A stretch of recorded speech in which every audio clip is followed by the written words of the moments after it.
Welcome to Estherpreneur, a podcast for entrepreneurs and leaders doing business and life God's way. Each week, we discuss biblical and practical tips to improve your mind, business, spirit, relationships, and finances. Listen along as I speak with special guests on how to thrive in all aspects of life. Hi, I'm Edna. Like many of you, I wear many hats. I'm a military wife, mother, author, certified John Maxwell business and executive coach, trainer, and founder of Favor and Wealth, where we help the good guys win. So tune in as we bring on the light. Well, hello, everyone. Thank you for tuning in for another episode of the Estherpreneur Podcast. My name is Edna Harding, and I just want to welcome you guys. In this podcast, we blend timeless wisdom with practical advice that helps you lead a more productive and fulfilling business life. I'm your host, and today we're diving into a topic I know all too well, and that is the constant battle against the clock. Now, I want to say that it's about making the most of every minute without feeling like you're just running from one task to another. Because how many of you guys feel like a hamster on a hamster wheel sometimes? It's never ending, it's always going, and there's always something else that you need to do. That is a story of my life being a mom of young children, a military wife, a servant in the church, and also leading multiple groups and organizations. And then on top of that, servicing my clients. So there's always something I need to get done. And so I'm happy to talk about this topic today because I think it's really, really important that we get some timeless wisdom from the Word of God and how to exactly incorporate these time management strategies from the Bible. Now, I want to say that in Ecclesiastes 3:1, we read that to everything there is a season and a time to every purpose under the heaven. This verse reminds us that there is a right time for everything. And part of our journey is to learn how to identify and make the best use of those moments, correct? So let's get to it. Now, I do got to record this pretty quickly because my time is limited, as kind of funny that I'm talking about time and my time is limited. So, here are the top 9 time saving hacks that help me keep my life on track, allowing me to focus on what truly matters. So, let's go ahead and talk about number 1, the night before planning. Okay, you need to start each day right by ending the previous night with a plan. So, what I do is I typically spend 10 minutes every evening mapping out my next day's task. It's about setting intentions, much like the parable of the builder who doesn't begin construction without first calculating the cost and planning thoroughly. So, being a planner is one of my strong suits, but it's also my downfall because I like to plan things ahead. And with military life, you can't really plan accordingly. It's kind of like an example when we found out a week and a half ago that all of a sudden we were moving in August. That was not in my radar. And so that kind of threw me in for a loop. But by God's grace, I was able to find a school and also find a house. And so it's really part of, asking the Holy Spirit to help you in those areas that you're weak at, because I'm such a control freak. And so when things don't go according to my timeline and according to my time frame, and something catches me off guard, it kind of frustrates me a little bit. All right, so here's hack number 2. You need to prioritize through the Pareto principles. Now, you've probably heard about the 80-20 rule, where 80% of the results come from 20% of our efforts. So, what you need to do is you need to identify tasks that yield the most significant results and prioritize those. And this is practicing wisdom, understanding where your loaves and fishes are that can be multiplied to feed thousands, metaphorically speaking. So, what does that mean? I typically focus on systems. That's me, because I know if I could create a system for everything, it will streamline things a bit. It will take me away from the business, meaning like I don't have to actively do the same thing over and over again. So, the first thing I prioritize is system. The second thing, and of course, let me come back up. My first priority is always God. That's what I typically do. Then after that, I focus on my personal development, ensuring that the girls are ready for school, like family stuff. And then I'm not gonna lie, cooking. used to be a priority for me, but now I'm trying to simplify things, especially in this particular season because the girls are only in school until 3, and I drop them off. By the time I get home, it's like 9, and I have a lot of different things I need to get done for my business, for ministry, and so forth. So a lot of times I try to keep the meals simple by having prep meals already.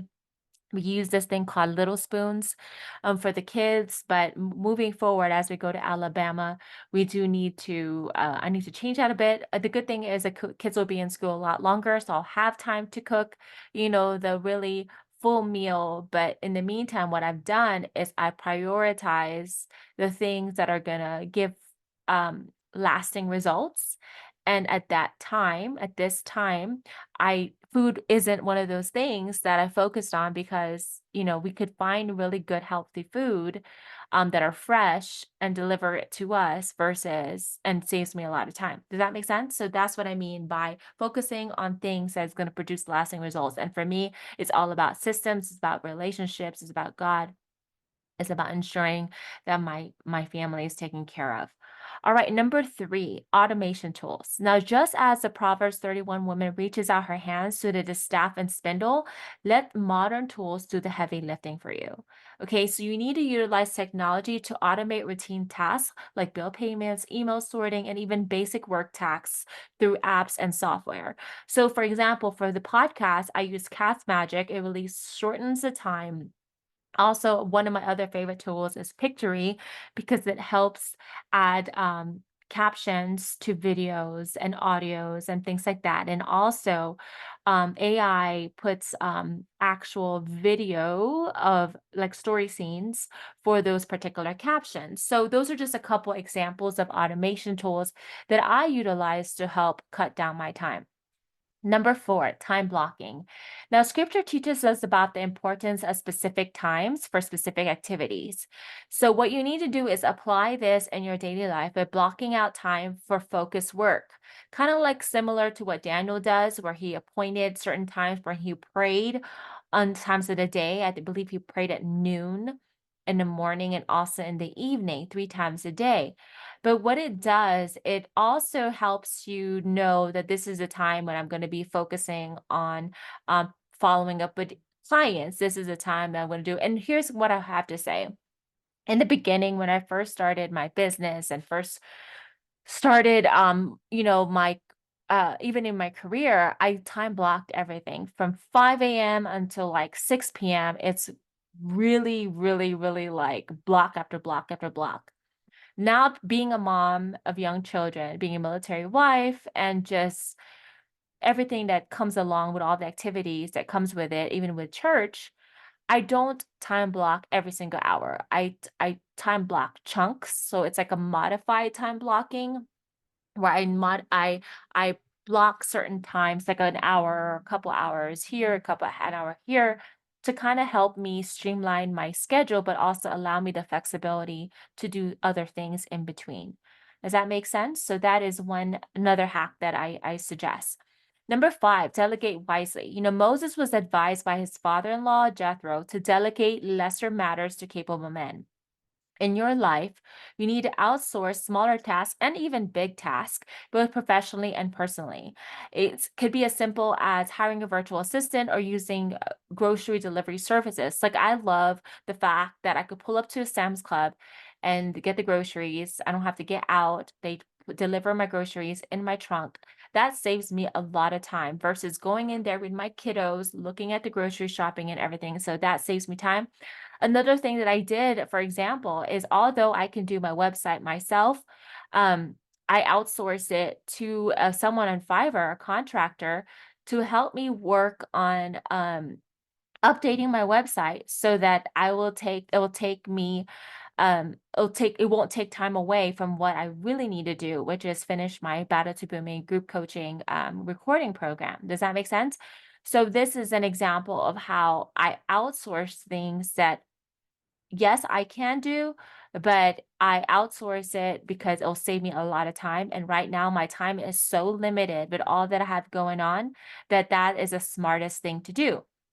And with the Fiverr guy, it cost me $150 for him to update my website. So I don't have to worry about revamping the whole entire site. And that's again hours and hours and hours and hours of time that I do not have.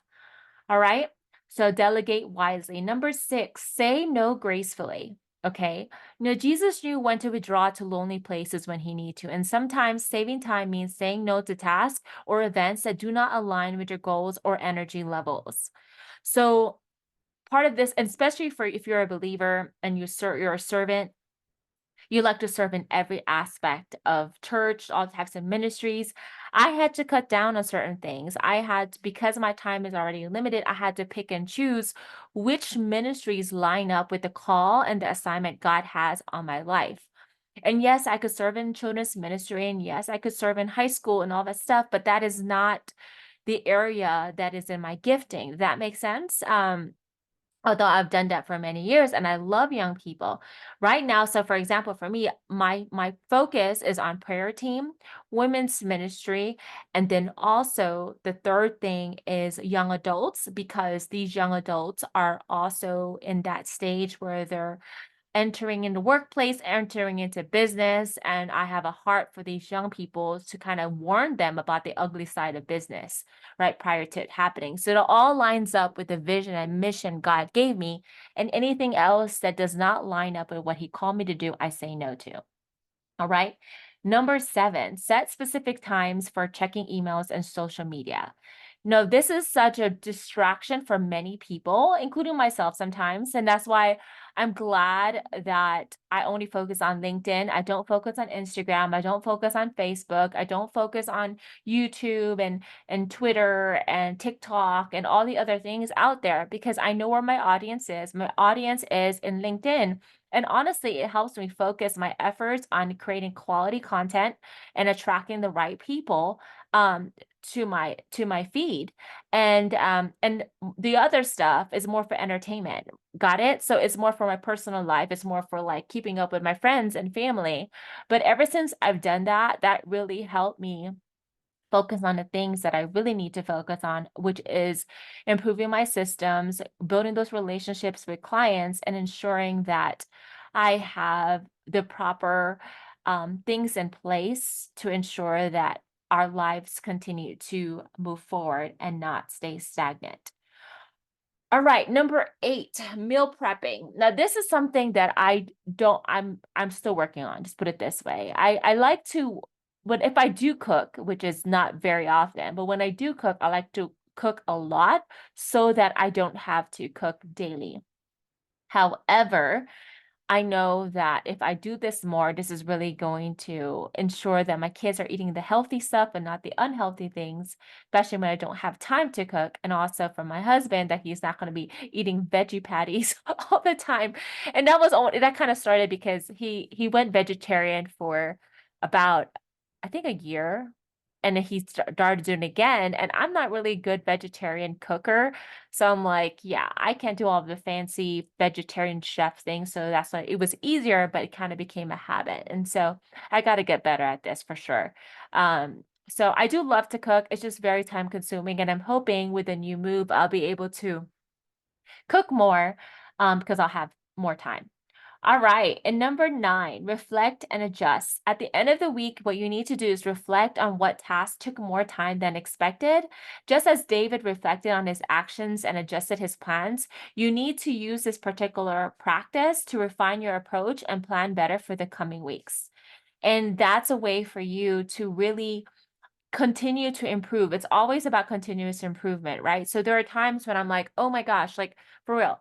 Like I remember I had a headache for some reason one time, and I'm like, okay, I need to go lie down for a second.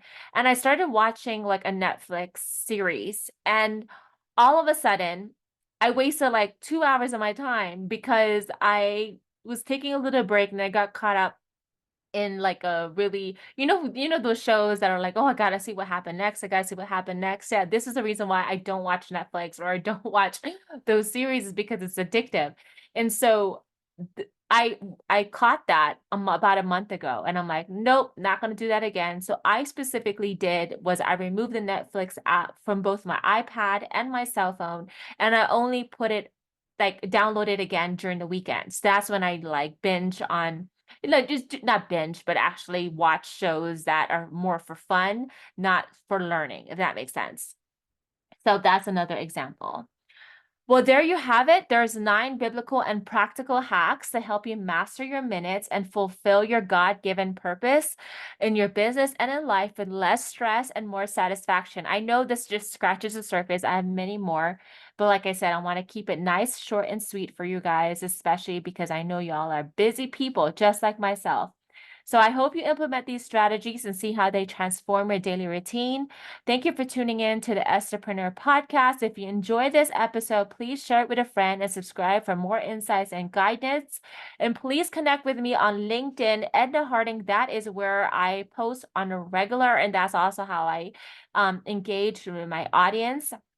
And also, if you don't want to do that, you could also email me at edna@favorandwealth.com. You can reach me on my website, favorandwealth.com or estherpreneur.com, which those are my 2 sites that I regularly communicate on. You could also join my mailing list. I have a newsletter that I send out on a monthly basis. It's called Ascend, and it's for holistic business life success. So if that's something that interests you, go to my website, click on resources, and the newsletter sign up is there. You can also sign up on my LinkedIn page. Now, remember that every minute counts, so make it count for something great. Until next time, my friends, keep shining. God bless you, and see you on the next episode.